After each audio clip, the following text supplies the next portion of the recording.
Ja, sgu ikke gang.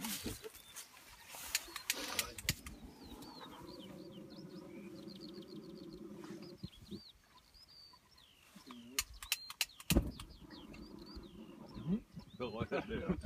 Åh, røgost. Det var rigtig rygeost. Ja, det var røg helvede. Det er sgu aldrig rygeost. Du vil have lyst i top, så du kommer ned igennem transporten. Prøv lige lidt.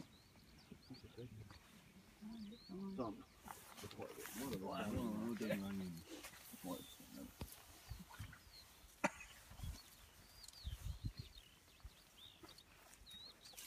Du sagde almindelig halm eller ikke marhalm. Jeg har læst mig til havrhalm. Det her, jeg ved ikke, hvad det er for noget halm. Jeg tror ikke, det kommer til sådan noget. Det er sgu nok så afgørende. Tror jeg sgu heller ikke. Og der er lidt forskel i smag. Ja, det er jo nok nogen, der påstår. Fynboerne påstår jo, at... Jamen altså, det er det samme som at sige, at der ikke er forskel på en tuber og en slot til dem, der drikker øl.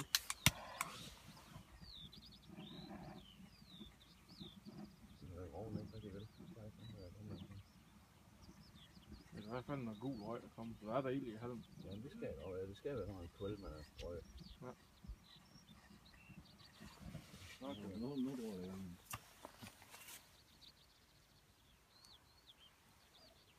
Er det så sådan en, der bare smør på brød, eller hvad? Ja, det er det. Det er bare sådan en frisk smørost. Det smager rigtig godt, og i flere dage den står i køleskabet. Den kan nemt holde sig en hel uge. Når den er røg? Ja.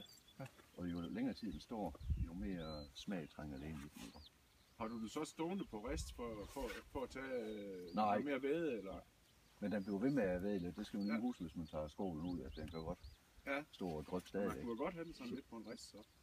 Det kunne man godt, ja. For at undgå. Ja, Man kunne få lidt mere tør i det. Ja. For eksempel en lille beholder med en lille rist i bunden, og så lægge den der på. Det tror jeg faktisk, det var en god idé. Ja, det kunne man godt. Men der er ikke mål gang i nu, må jeg. Det plejer jeg. Det kan være vindretningen, der kommer forkert. Tror du, det har været mere, du har presset for hårdt, Jens? Det er mere luft i den anden halm, det er jo grovere end det der. Ja, det gør. Jamen, det er en helt anden type halm, det der. Det bliver slet ikke gul, som den skal. Den blev mere grå. Jamen altså sige, det har heller ikke fået 10 minutter nu. Nej.